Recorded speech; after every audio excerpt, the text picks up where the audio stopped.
Hi hello నమస్తే welcome to యూనిటీవీ. నేను మీ విజయ్. ఈరోజు మనతో పాటు ఉన్నారు మోటివేషనల్ స్పీకర్ జగ్గయ్య గారు ఉన్నారు. వారితో మాట్లాడదాం. సార్ నమస్తే. సార్ నమస్తే. సార్ ప్రతి ఒక్కరికి ఒక అంటే లైక్ కళ కావచ్చు, అది డ్రీమ్స్ కావచ్చు.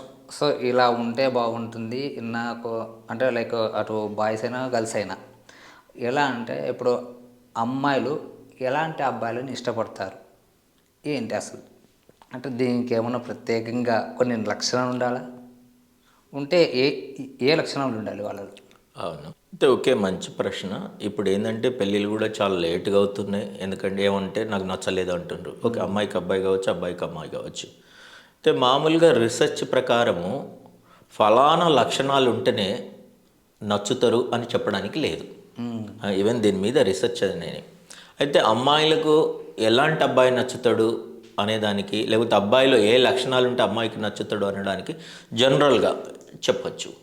అయితే ఇవి ఉన్నంత ఫలానా లక్షణం ఉన్నంత మాత్రాన ఫలానా అమ్మాయికి నచ్చాలనేది ఉండదు.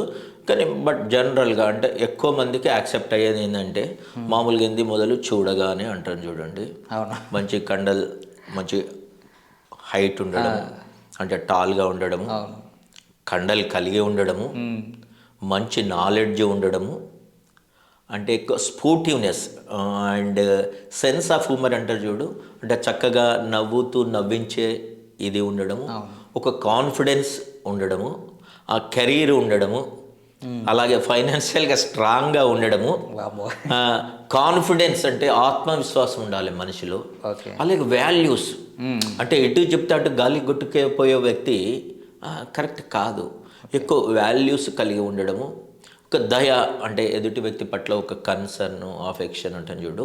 అంటే ప్రేమించడానికి ఏవేమి అన్నాం చూడు, ప్రేమించడానికి ఏంటంటే అఫెక్షను, అట్రాక్షను, డివోషను, ఇష్టము, అట్రాక్షన్, ఇవన్నీ ఉంటే చూడు. ఇవన్నీ లక్షణాలు అబ్బాయిలో చూస్తున్నారు అమ్మాయిలు.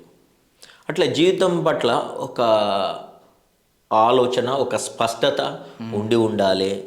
అలాగే యూనిక్గా అంటారు చూడు, యూనిక్గా అంటే ఒక స్పెషల్ క్వాలిటీ, అందరికన్నా ఇంట్లో ఒక ప్రత్యేకమైన లక్షణం ఉంది అని ఉంటే ఇవన్నీ ఉంటే నచ్చుతున్నారు. అయితే మనం ఏమనుకున్నాం, ఇవన్నీ ఏవి కూడా ఫలాందే ఉంటే అన్నాం. మనం ఏమన్నాం, టాల్ అన్నాం. ఒకవేళ అమ్మాయి తక్కువ హైట్ ఉంటే టాల్ ఎందుకు నచ్చుతాడు? నచ్చడు, మిస్ మ్యాచ్ అవుతుంది. అవునా? ఇట్లా ఉంటే అన్నట్టు. లేకపోతే అమ్మాయి అనుకో, ఇక అబ్బాయే చదువుకోలేదు, ఎక్కువ చదువుకున్న అమ్మాయి కావాలని అనుకోడు కదా, ఇక్కడ మిస్ మ్యాచ్ అవుతుంది అన్నట్టు. ఏ ఒక్క లక్షణం కూడా అమ్మాయి పర్సనాలిటీ మామూలుగా ఉందనుకో, ఈయన పైల్వాన్ లాగా ఒక జిమ్ బాడీ ఉంటే కూడా మ్యాచ్ అవ్వదు. అర్థమైందా? అందుకనే ఫలానా లాగా ఉంటేనే, లేకపోతే ఫలానా లక్షణం ఉంటేనే నచ్చుద్దని చెప్పడానికి వీల్లేదు. కాకపోతే జనరల్గా ఇది ఇప్పుడు కొందరు సహజంగా ప్రభాస్ నచ్చుతాడు, మహేష్ బాబు నచ్చుతాడు. ప్రభాస్లో ఏంటంటే టాలు, మహేష్ బాబులో అందము, ఇంకొకైనా కండలు. ఇప్పుడు సల్మాన్ ఖాన్ నచ్చుతాడు కొందరికి.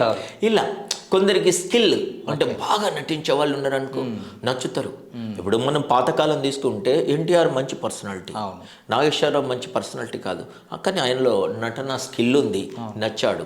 అంటే ఆల్మోస్ట్ ఇద్దరు ఫేమస్ హీరోలుగానే వచ్చారు. చంద్రబాబు చిన్నవాడు, కానీ ఆయనలో నటించే ఇది ఉంది. అంటే ఇలాగే అక్కడ ఒక మనం హీరోగా చూసామో, నటుడిగా ఎలాగైతే యాక్సెప్ట్ చేసామో, ఇక్కడ కూడా యాక్సెప్ట్ చేయడానికి జనరల్గా ఇవన్నీ ఉంటే అమ్మాయికి అబ్బాయి నచ్చుతాడు. అయితే ఏం చెప్పినా ఇలాగనే ఉంటే ఇలా ఈ అమ్మాయికి ఇలా ఉంటే నచ్చుతుంది అని మనం జనరలైజ్ చేసి చెప్పడానికి వీల్లేదు. దీన్నే మామూలు భాషలో ఏమంటారంటే వాడుకునే మాట స్టేట్మెంట్ ఏంటంటే, జీవకో రుచి పుర్రకో బుద్ధి అంటారు. నీకు ఆ టేస్ట్ ఎందుకు నచ్చిందో నాకు తెలియదు, నాకు నచ్చదు, నీకు నచ్చింది. అలాగే బుర్రకో బుద్ధి అంటారు. అంటే నీవు అలా ఫలాందే ఎందుకు చేయాలనుకుంటుంది, ఒకనే ఉద్యోగం చేయకుండా ఏదో చేయాలంటాడు. ఇప్పుడు చూస్తాం, ఐఐటి చేసిన అతను బిజినెస్లోకి వస్తాడు, కొందరు మంచి కెరీర్లో పోతారు, జాబ్ చేస్తారు. ఆయన ఎందుకు బిజినెస్ వైపు వచ్చిండు అంటే అని చెప్పడానికి లేదు, ఆయనకుండే ఐడియాలజీ ఆయనకు ఉంటుంది.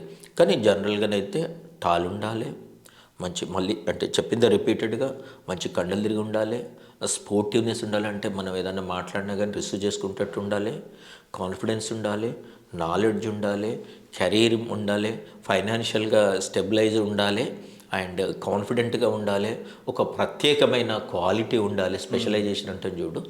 ఇలా ఉంటే జనరల్గా అమ్మాయిలకు అబ్బాయిలు నచ్చుతారు. ఓకే, అబ్బాయిలకు కూడా ఇంత కాకున్నా కానీ అబ్బాయిలు కొన్ని క్వాలిటీస్ కోరుకుంటారు, అందంగా ఉండాలనేది. అంటే ఇక్కడ ఏంటంటే అబ్బాయిని మామూలుగా ఏమంటామంటే వాడుకలు కూడా అబ్బాయి హ్యాండ్సమ్ ఉన్నాడు అనాలి, అమ్మాయి బ్యూటిఫుల్గా ఉన్నది అనాలి. అబ్బాయిని బ్యూటిఫుల్ అని అనకూడదు, అంటే అది అలా వాడరు. అబ్బాయి హ్యాండ్సమ్, అమ్మాయి బ్యూటిఫుల్, అట్లా. అందుకని మీ పెళ్ళి అప్పుడు కూడా అమ్మాయి చక్కగా ఉంది అంటారు. ఇప్పుడు అంటే కొద్దిగా మారిన పరిస్థితుల్లో అమ్మాయి ఏం చేస్తుందని అడుగుతారు, కానీ మామూలుగా అమ్మాయి అందంగా ఉంటే మంచి మ్యాచ్ అంటారు. అబ్బాయి మంచి కెరీర్ ఉండి లేకపోతే ఎక్కువ సంపాదిస్తుండే అంటే మంచి మ్యాచ్ అంటారు. మామూలుగా అలా ఉన్నా కానీ జనరల్గా ఇప్పుడు అందరికీ నాలెడ్జ్ వచ్చి చదువుకొని అవేర్నెస్ వచ్చేసి అందరూ అన్నీ కోరుకుంటారు. కానీ అన్నీ ఒకచోట దొరకడం అనేది చాలా కష్టం, అర్థమైందా? ఇప్పుడు ఇప్పుడు మామూలుగా మార్కెట్లో కదా ఒక చోట ఒకటి దొరుకుతుంది, ఒక చోట ఒకటి. క్లాస్ స్టోర్లో కూరగాయలు దొరుకుతాయా? సూపర్ మార్కెట్లో బట్టలు దొరుకుతాయా? అలాగే అన్నట్టు అన్నీ ఒక దగ్గర ఉండకుండా కరెక్ట్ కాదు. అలా అనే మ్యారేజెస్ లేట్ అవుతున్నాయి, మిస్ మ్యాచ్ అవుతున్నాయి. ఏజ్ పెరిగిన తర్వాత సరి అయిన సంబంధం దొరకడం లేదు పెళ్ళిళ్ళ విషయానికి వస్తే. కాబట్టి దాంట్లో ప్రియారిటీస్ అంటే వాల్యూస్, మోరల్స్, ప్రియారిటీసు, టార్గెట్స్, టాస్క్లు, ఇవన్నీ వీటిని మనం ప్రియారిటైజ్ చేసుకోవాలి. కొందరికి ఏంది నీతి నిజాయితీ పరుడైతే విపరీతంగా నచ్చుతాడు, కొందరికి డబ్బు ఉంటేనే నచ్చుతాడు, కొందరికి పర్సనాలిటీ ఉంటే నచ్చుతాడు, కొందరి వ్యక్తిత్వం ఉంటే నచ్చుతుంది. అట్లా అంటే ఆ ఎదుటి వాళ్ళ ఇష్టాన్ని బట్టి ఒకరు ఏది ఏమన్నా కానీ నాకు డబ్బు ఉండాలన్నారనుకో, ఇవన్నీ ఏం పనికిరావు, అర్థమైందా?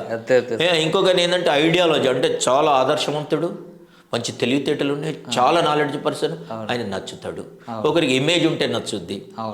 అలా ఇలా ఇప్పుడు సినిమాలో హీరో కావాలనుకున్న హీరో అబ్బాయి పెళ్లి కావాలనుకునే వాళ్ళు చాలామంది ఉంటారు.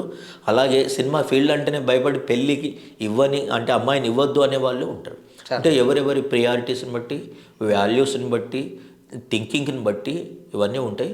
బట్ ఇన్ జనరల్గా ఇవన్నీ లక్షణాలు ఉన్న వాళ్ళు అమ్మాయిలకు నచ్చుతారు. Thank you so much sir, చాలా చక్కగా వివరించారు ఈ విషయం పైన. Thank you so much. Thank you, నమస్తే.